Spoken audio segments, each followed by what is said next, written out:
ya vamos a tener, quisimos desde el primer momento, aunque esto iba a ser una reunión de amigos, esto se fue complicando, como os he dicho al principio, y vamos a contar con la colaboración de algunas de las grandes ONGs, que también nos darán una información personal, una información importante. Lógicamente, no están aquí representadas ni mucho menos ni todas las organizaciones pequeñas ni todas las organizaciones grandes.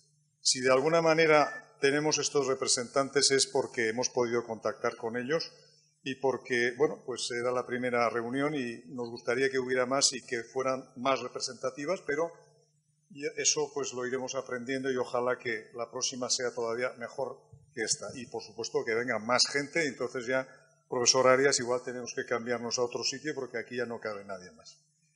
Bueno, la siguiente presentación la va a hacer Raquel González, de Médicos Sin Fronteras. Raquel y va a hablar del perfil sanitario Médicos Sin Fronteras, las necesidades en contextos de alta vulnerabilidad. Ella es licenciada en Periodismo por la Universidad Complutense, es posgrado en Resolución Internacional de Conflictos por la Universidad Oberta de Cataluña y en Información Internacional y Países del Sur por la Universidad Complutense. Es máster ESADE en Gestión y Planificación de ONGs, MBA en Business MBA por la Universidad Europea de Madrid y delegada de Médicos Sin Fronteras en la zona de Madrid, Castilla-La Mancha y Castilla-León y muchas más cosas. Raquel, cuando quieras. ¿Te ha dado tiempo a cargar la presentación? No. No vas a utilizar. Bueno, muchas gracias a la organización por contar con Médicos Sin Fronteras, a los asistentes, espero estar a la altura de la charla que me ha precedido.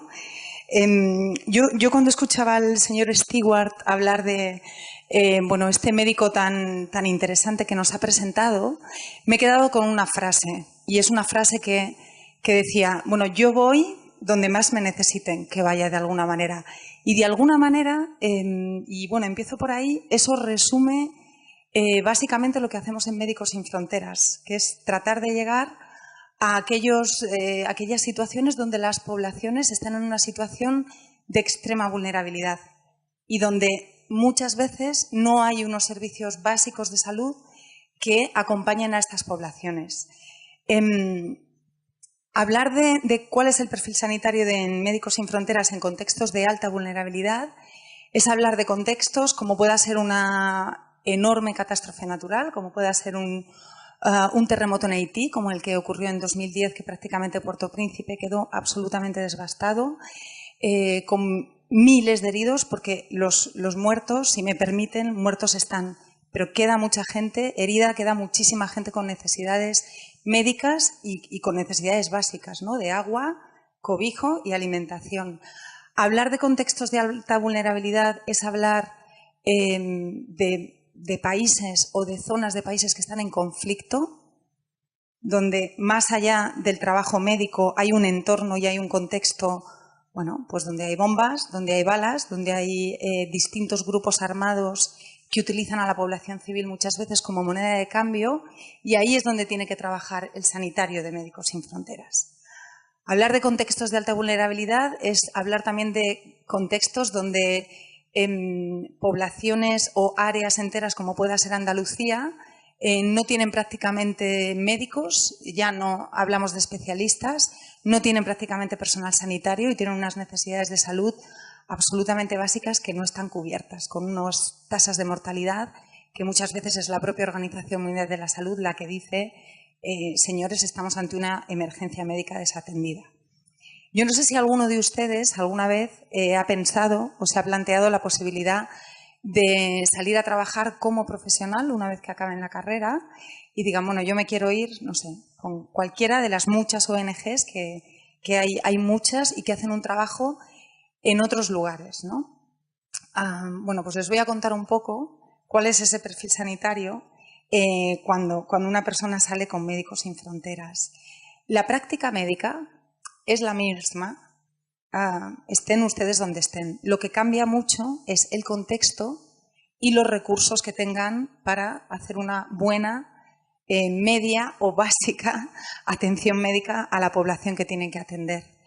Cuando hablamos de contextos de alta vulnerabilidad, desde Médicos Sin Fronteras siempre, normalmente hay una especie de paquete de atención primaria, es una atención muy básica, que va desde la vacunación masiva a niños menores de 5 años, el tratamiento contra la desnutrición infantil, que es una cosa muy recurrente en muchas de las zonas donde trabajamos, especialmente en zonas de conflicto, donde hay muchas veces dificultad también de alimentos. Y estamos hablando también, a veces entramos en agua y abastecimiento para pues dotar de un mínimo sistema de agua y abastecimiento a poblaciones con las que trabajamos y no hay ninguna otra ONG que lo haga.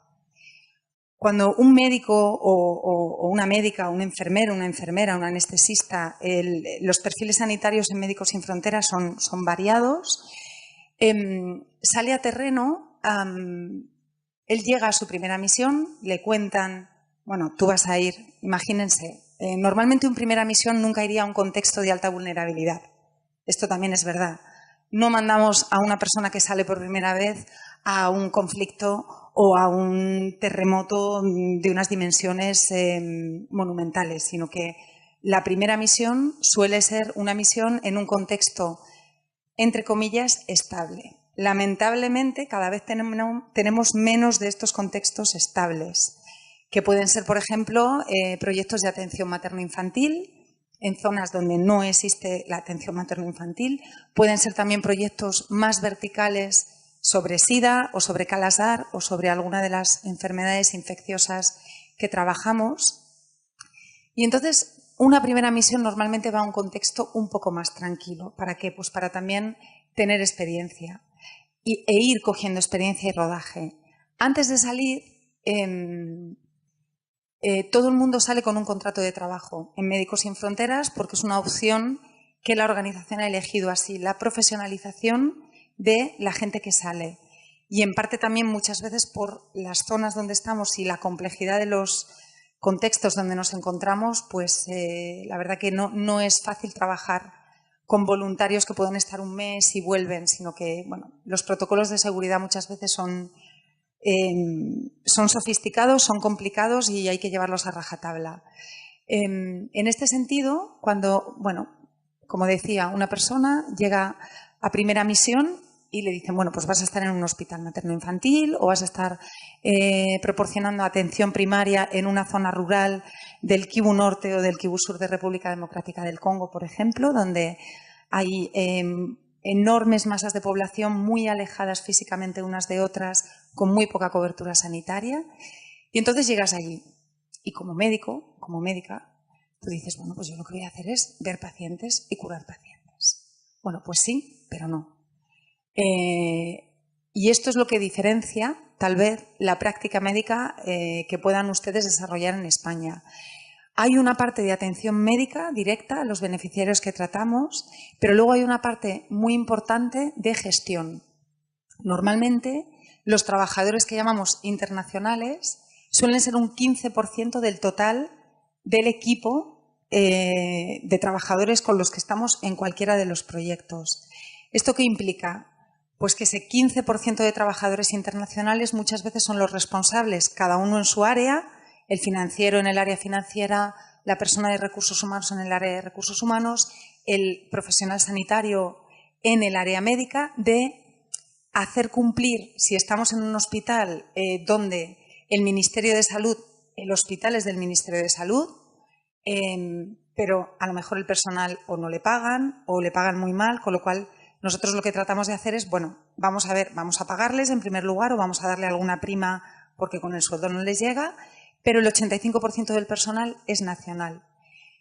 ¿Qué tiene que hacer muchas veces este trabajador internacional aparte de la atención médica? Asegurarse que los protocolos de Médicos Sin Fronteras, está todo absolutamente regularizado. Tenemos protocolos para todo, como es un tratamiento de desnutrición infantil, cómo se hace una vacunación de sarampión. Pues que estos protocolos y esta práctica médica se cumpla como, bueno, nosotros pensamos que es la manera más eficaz, con una buena gestión de la farmacia y a veces con un buen manejo de esos recursos humanos que a lo mejor de repente te ves como responsable de un equipo de 10 personas, ¿no? Y entonces dices, ay, Dios mío. Y tal vez este sea el cambio más más fundamental en la práctica médica cuando estamos fuera a lo mejor de España, que implica esa acción médica directa, ese trato al paciente, pero también una parte importante de gestión, también de hacer los informes, de mandar toda la información de lo que se está haciendo allí, bueno, pues para tener unos registros claros de cómo va la tasa de mortalidad o la tasa de desnutrición o cuál es la cobertura vacunal que estamos teniendo. Cuando hemos visto las fotos antes del doctor Betún, que estaba ahí en las montañas en China, perdido, absolutamente perdido, a mí me ha recordado a unas imágenes reales de los equipos de Médicos Sin Fronteras que en 1986, para entrar en Afganistán, que en ese momento estaba en guerra con lo que era la antigua Unión Soviética, entraban de manera ilegal por la frontera de Pakistán-Afganistán para llegar a zonas remotísimas, muy alejadas, iban en burros en un viaje de 1 mes y medio para tratar de dar esa atención médica a esas poblaciones que estaban perdidas en la montaña y en medio de un conflicto. Y bueno, esto se ha profesionalizado un poquito más. La verdad que ahora ya no vamos en burros, ahora utilizamos aviones, ahora no entramos de manera ilegal en los países casi nunca. A veces entramos. Pero bueno, digamos que está algo más profesionalizado, pero sí que nos sigue moviendo ese interés por llegar allí donde está el más vulnerable desde el punto de vista médico y humanitario. Y a mí me gustaría acabar, por si tienen alguna pregunta rápida y no comer el tiempo de los próximos intervinientes, con un comentario que siempre me hace una amiga que es cirujana y es obstetra. Y bueno, ella ha estado en Pakistán, ha estado en Afganistán, ha estado en Somalia, ha estado en los sitios más granados del mundo, en los mejores sitios. Y allí ha estado, ¿no? En medio de la mesa de operaciones, con evacuaciones, porque tenían que evacuar por temas de seguridad y tener que dejar al paciente encima de la mesa. No es fácil, a veces no es fácil, y más para el personal sanitario, más que para el logista o para el financiero. Es duro, hay retos y hay decisiones que tienen que tomar que no son nada fáciles. Y Patricia lleva ya 6 años trabajando con Médicos Sin Fronteras y muchas veces vuelve y cuando ha vuelto me ha dicho, yo ya no puedo más, o sea, hasta aquí, ya no puedo más. Pasan 2 meses, dice, bueno, si es que hay que volver, ¿no? Hay que volver, porque las necesidades son muchas y están ahí y yo tengo esa necesidad de volver. Así que bueno, cierro con esto y si tienen alguna pregunta estaré encantada de atenderles. Gracias.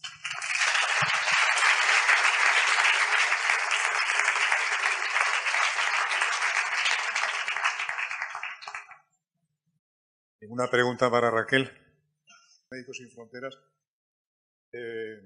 fue la primera organización que llegó, tengo entendido, incluso mucho antes que el ejército filipino. De hecho, nosotros teníamos amigos en Tacloban que estuvieron, bueno, absolutamente desabastecidos. La prisión, habían liberado a los presos. Alguna enfermera nuestra estaba, imagínate, pensando que las iban a violar a todas, no tenían agua, no tenían nada, y sin embargo fue Médicos Sin Fronteras porque el ejército tardó 3 días en llegar a Tacloban. Esa es una cosa. Y la otra cosa que me llamó muchísimo la atención, ahora así como veo peticiones continuas de todas las ONG pidiendo fondos, lógicamente, para la epidemia de ébola, es que cuando se dio el tsunami del Pacífico, llegó un momento en que dijisteis, por favor, no queremos más dinero, porque ya hemos cubierto las necesidades. Quería comentar eso.